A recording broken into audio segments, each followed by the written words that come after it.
Квант физика және информатика пәндері әдістемелік бірлестігінің жетекшісі Қаптағаева Әлия Әбунүсіпқызы. Квант физика және информатика пәндері әдістемелік бірлестігінің өзекті тақырыбы. Қазіргі білім беру кеңістігінде физика және информатика пәні мұғалімдерінің кәсіби құзыреттілігін қалыптастыру. Мақсаты: белсенді оқудың заманауи педагогикалық әдістері мен технологияларын пайдалану негізінде оқушылардың танымдық белсенділігін дамыту. Әдістемелік бірлестіктің жұмысының міндеттері: әдістемелік нұсқауқатқа байланысты мемлекеттік жалпыға бірдей білім беру стандартына сәйкес әдістерді, құралдарды, тәсілдерді, технологияларды қолдану. Оқушылардың құзыреттілігін қалыптастыруға бағытталған технологияларды қолдану.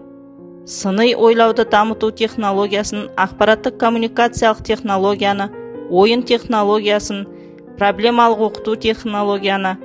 Жоғары ынталы және дарынды оқушылармен жүйелі жұмыс арқылы оқушылардың әртүрлі деңгейдегі олимпиадалар мен конкурстарға сапалы дайындығын қамтамасыз ету. Инновациялық технологиялар саласындағы мұғалімдердің біліктілігі мен кәсіби дамуын арттыру. Мұғалімдердің жұмыс тәжірибесіне практикалық маңызы бар және жаңа педагогикалық технологиялар мен олардың элементтерін енгізу арқылы білім сапасын арттыру мәселесін шешуге мүмкіндік беретін материалдарды енгізу. Әдістемелік бірлестікте 16 мұғалім жұмыс істейді. Олардың жоғары білімдісі 16, магистр дәрежесі бары 1. Бір мұғалім жоғары санатты: Әлімғожаева Бану.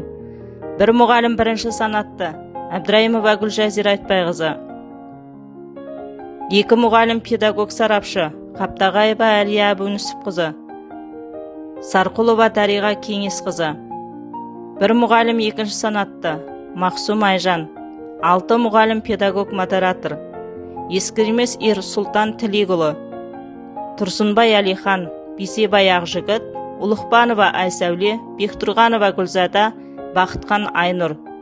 5 мұғалім санаты жоқ жас мамандар: Сәрсенова Әнел, Арынов Серік, Еспергенова Сымбат, Тоқышева Үміт, Асқарова Альбина.